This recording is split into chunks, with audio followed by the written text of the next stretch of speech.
Hello, this is Matthew here, your Chief Executive, and I'm sitting in front of the camera recording another video message to you all, and I'm really pleased to have the opportunity to do this one because I just wanted to start by saying thank you to all of the staff across this organisation and all of the service users who were involved in making last week, which was our week with the CQC, such a really positive experience for everybody, I think.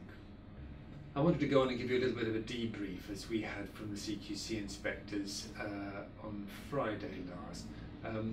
A lot of you will have read the message that I sent out on Friday evening, and that says most of what we were told, but I just wanted to pull out one or two things. First of all, there were some real positives fed back to us in our debrief. Firstly, people highlighted just how caring the staff in this organisation are, and I think that resonates for all of us. Secondly, what the inspectors told us is that at the beginning of the week, I'd stood up and told them what I expected they would find on their inspection, and they said that that is indeed what they found, and that they also felt that the action plans that we had in place to address the difficult areas that I highlighted were very credible, and I think that that is a real positive in terms of the inspection. It means that we know we've got work to do, we know the areas in which we've got to do that work, and what we have to do now is make sure that we relentlessly pursue the actions that we've already put in train to deliver change in those areas. So I thought it might be worth just going through the key areas that we see a need to improve on and to invest in. Firstly, people, workforce, making sure that we've got safe staffing levels on all of our wards, focusing on continual recruitment so that we have the right levels of established staff right across the organisation and can reduce our usage of bank and agency, and also making sure that we invest in the opportunities for training and development for the staff that make up this organisation. Secondly, places, making sure that you are working from estates that are fit for purpose and that enable you to deliver really high quality care.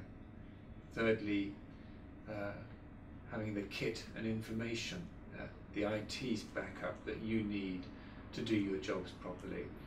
And fourthly, really investing in the partnerships that matter most to us. That's partnerships with service users, carers, friends and their family, in addition to the partnerships that we have with our commissioners and other provider organisations across the communities that we serve.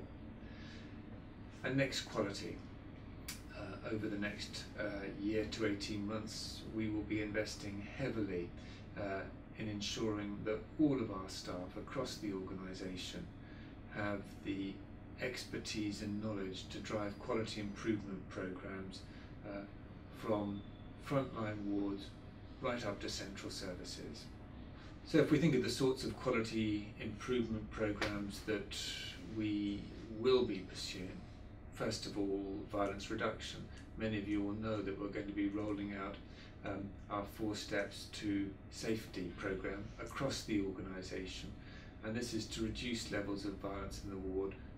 These are really important matters for all of us, and I'm acutely aware of what the experience is like of working on some of our acute wards and triage wards at the moment, and ensuring that everybody has the skills to make those places as safe as possible is critically important.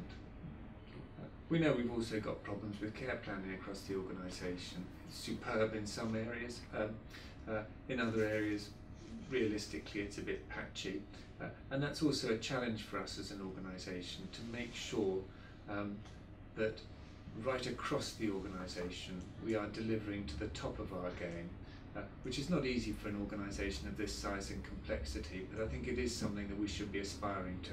But inevitably we learned some things in the CQC debrief. There are areas where we will have to pay greater attention to. At the debrief, actually these were just given at very high levels, so I'm not going to give you any great detail now, but in terms of the timeline from this point forward, The CQC will be coming back to us within the next 4 to 6 weeks with a slightly more refined, in-depth set of feedback notes for us, but we will not expect to see a report or indeed any confirmation of our rating probably until Christmas time, if not until after Christmas, because normally these things take about 3 months to work through. So a lot of the areas for improvement that came out of the CQC debrief are the areas that I've already mentioned that we're already working on, but there are some others that we will need to attend to inevitably. For example, the implementation of the Mental Capacity Act across all of our settings, both inpatient and outpatient. Secondly, consistent use and recording of risk assessments across the organisation. Thirdly, a much more granular recording of the use of seclusion and restraint. But if I think about last week, how proud I felt to be part of this organisation, it then leads me on to thinking, how do we bottle this? How do we actually make sure that this becomes business as usual? We got stuff done last week and in the weeks leading up to last week within a time frame that's almost unknown to us, and that raises the question for me, is why shouldn't that be business as usual? There was another issue that I wanted to raise about the CQC inspection, and that is that the CQC didn't visit all of our services. They visited a selection of services. They visited very few of our national specialist services, and strange as this may seem, people were really disappointed in the organisation that they didn't have a chance to show off what they were capable of in terms of their work during this inspection. So I think we need to remember that. We need to remember that actually, regardless of whether teams were visited last week by the CQC or not, everybody contributed to the mood and to the positive atmosphere in the organisation. And we need to make sure that everybody is included as we go forward in terms of action plans and building on what we've learned. And just to build on that, I think we also need to be clear that we've had some real successes in terms of this inspection, services that have been identified for real praise. Now I think everybody should share in that, but equally we should all share in the responsibility for areas that need more attention and more improvement. Again, this is all about us working together to deliver the kind of change that we want to deliver as an organisation. Now, I think I'll leave it there.